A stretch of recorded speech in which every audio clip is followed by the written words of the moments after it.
দেবস্মিতা। হ্যাঁ রে মেঘা, বল। আরে শোন না, আমি তো 9 পেয়েছি পরীক্ষায়। মাকে বলবো কি করে রে? মা তো মেরে ফেলবে। আরে ধুর বোকা, এত ভয় পাচ্ছিস কেন? আরে তুই 9 এর পরে একটা 0 বসিয়ে দে না, তাহলেই তো 90 হয়ে যাবে, আর কাকিমাও কিচ্ছু বুঝতে পারবে না।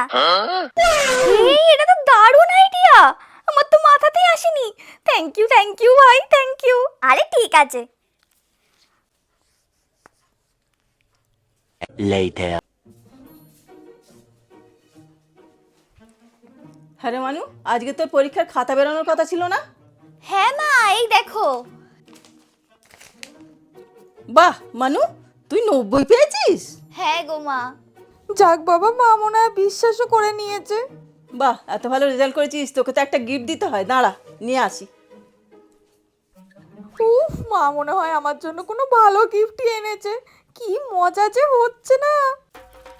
এই যে তোর গিফট নিয়ে চলে এসেছি। ও মা, এসব কি? তুই সত্যি এমন গাধা যে 9 পেছনে 0 বসিয়ে 90 তো করেছিস। এদিকে পরীক্ষা তো হয়েছে 50-এ। ম্যাম কি তোকে ভালোবেসে 50-এ 90 দিয়েছে? ও মা, বলছি শোনো না। দাঁড়া, দেখাচ্ছি মজা।